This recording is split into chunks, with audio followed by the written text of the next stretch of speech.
Hi అండి దోస్తులు, ఎలాగున్నారు? అందరూ బాగున్నారా? నేను సునీత కుకింగ్. ఈరోజు నేను ఒక వీడియో చేస్తున్నాను. ఏంటంటే అది లేడీస్కి నడడానికి ఎంతో బలము. 1 మంత్కి ఒక్కసారి చేసుకుంటే ఇలాగా మనకి నడుము నొప్పి అన్నది రాదు. ఈ వీడియోలో ఎలా చేస్తానన్నది మీకు చూపిస్తాను. అలాగే నాకు లైక్ చేయండి, కామెంట్ చేయండి, సబ్స్క్రైబర్ మటుకు మర్చిపోకండి. ప్లీజ్ సబ్స్క్రైబర్ చేసుకోండి. అలాగే నేను ఒక గిన్నె తీసుకున్నాను. రాగి పిండి తీసుకుంటున్నాను. మనకి ఎక్కువ కావాలంటే ఎక్కువ వేసుకోవచ్చు, లేదంటే తక్కువ కావాలంటే తక్కువ వేసుకోవచ్చు.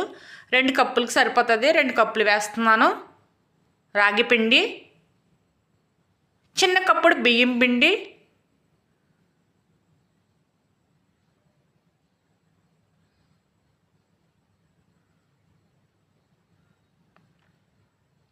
వేసిన తర్వాత లైట్గా నీళ్ళు తీసుకుని ఇలా సిలకరించుకోవాలి. ఎక్కువ పోసుకోకుండా సిలకరించుకోవాలి. ఒక్కసారి పోసేసుకుంటే మెత్తగా వచ్చేస్తుంది. పిండి అన్నది మెత్తగా రాకూడదు. ఇలా పొడి పొడిలాడుతూ ఉండాలి. అప్పుడే మనకి బాగుంటుంది ఉడికేటప్పుడు కూడాను. నేను ఇడ్లీ పాత్ర తీసుకుని ఇడ్లీ గిన్నె పెడుతున్నాను. వాటర్ పోసాను. తగినంత వాటర్, మనకి ఇడ్లీలు ఎలాగ వేసుకుంటాము లోపల వాటర్ ఎంత వేసుకుంటామో అంత వేసుకోవాలి. అలాగే నేను వేసేస్తున్నాను పిండి కలిపింది, రాగి పిండి.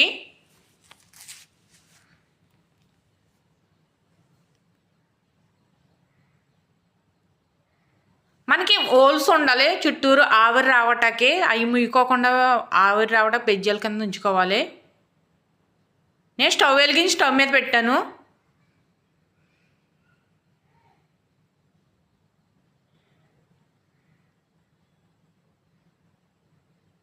పెట్టిన తర్వాత మనకి లైట్గా పొంగుతుంది, ఆవిరి వస్తుంది అనిపించుకొని మంట తగ్గించేసుకోవాలి. ఒక అరగంట పాటు ఉడికించుకోవాలి. నేను అలాగే కొజ్జర పండు తీసుకున్నాను కప్పుడు. ఈ కొజ్జర పండు రాగి పిండి వేసుకుని తింటే, అలాగే బెల్లం కప్పుడు తీసుకున్నాను. చిన్న కప్పుడు పంచదార 3 స్పూన్లు పడుతుంది. అలాగే చిన్న కప్పుడు ఆయిల్. ఈ కొజ్జర పండు అన్నది లోపల గింజ తీసేసుకోవాలి.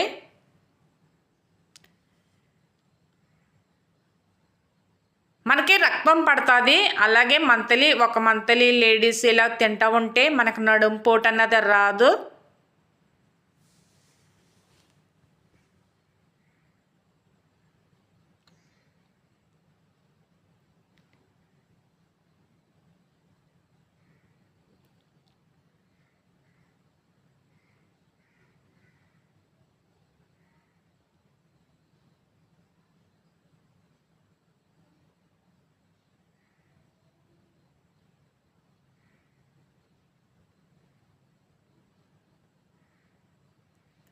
ఇలా తీసేసుకుని గింజ తీసేసుకోవాలి. ఎందుకంటే మనకి గింజ పంటకు తగులుతుంది కాబట్టి మన సైడ్ తీసేసుకోవాలి.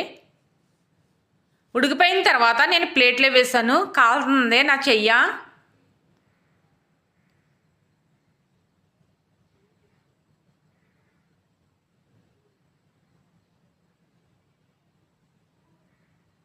అలాగే పంచదార పోస్తున్నాను. ఒకవేళ పంచదార తినకూడదు, షుగర్ ఉంది అలాగే అనుకున్న వాళ్ళు, పంచదారకి ఇష్టం లేని వాళ్ళు తగ్గించుకోవచ్చు. నాకు సరిపోతుంది. మన ఇంట్లో పిల్లలు గట్ట మనం తినాలి, పిల్లలకు కూడా పెట్టాలి. ఇది పిల్లలకు కూడా మంచిదే, పిల్లలకు కూడా బలం. బెల్లం కూడా వేస్తున్నాను. పంచదార వద్దు, మనకు తీపి ఎక్కువ వద్దు అనుకున్న వాళ్ళు తగ్గించేసుకోవచ్చు. మనకి సరిపోతుంది అంటే ఇది సరిపోతుందని ఇంత తీసాను నేను పంచదార బెల్లమును.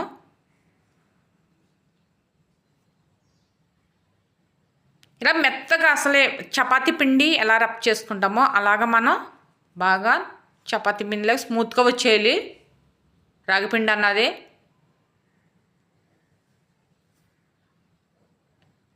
కొంచెం లైట్గా వేడి మీదే మనం ఇలాగా కలిపేసుకోవాలి మెత్తగాను, లేకపోతే మెత్తగా మనం చేయలేము, గట్టిగా అయిపోతుంది. చూడండి ఈ టైప్లో చేసేసాను. తర్వాత ఆయిల్ పోస్తున్నాను.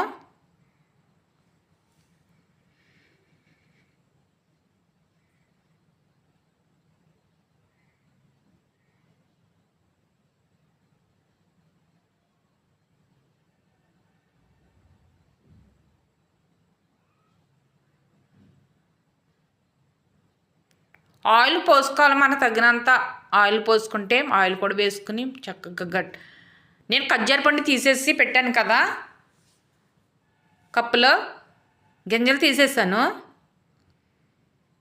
ఇది మెత్తగా కలిపేసుకోవాలి. బాగా మెత్తగా అయిపోయిన తర్వాత ఖర్జూర పండు వేసుకోవాలి. ఖర్జూర పండుతో మట్టికి రాగి పిండి అన్నది కలపకూడదు, ఎక్కువగా రబ్ చేయకూడదు.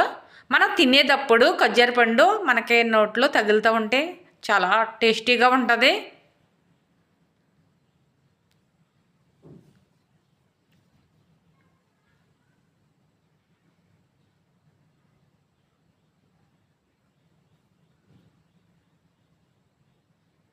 ఇలా ఉండలు చుట్టేసుకోవాలి.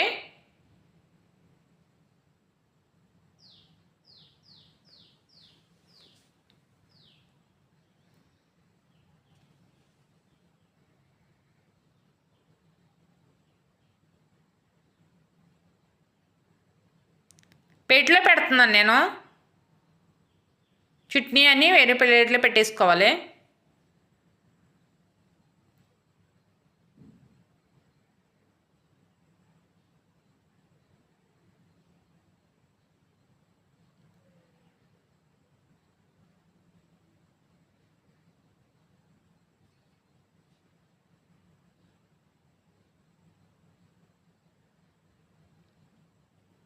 నేను అన్నీ చుట్టేసి ప్లేట్లో పెట్టాను. ఇలా తిని చూడండి. లేడీస్కి, పిల్లలకు కూడా, మగవాళ్ళకి కూడా ఎముకకి ఎంతో బలమైనది రాగి పిండి అన్నది, అలాగే ఖర్జూర పండు కూడా.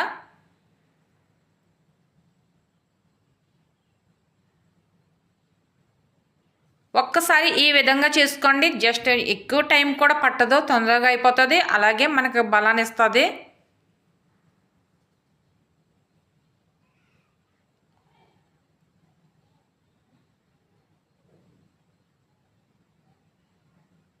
సబ్స్క్రైబర్ చేసుకోవటం మర్చిపోకండి, సబ్స్క్రైబర్ చేసుకోండి. నేను టేస్ట్ చూస్తున్నాను.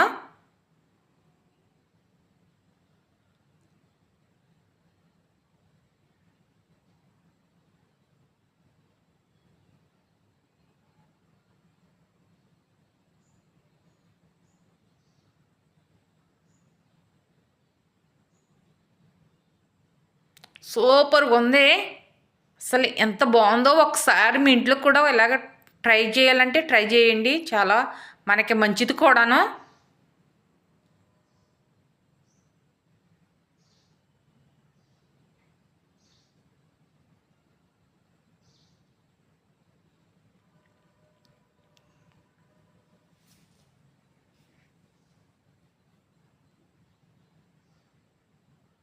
సూపర్, చాలా బాగుంది.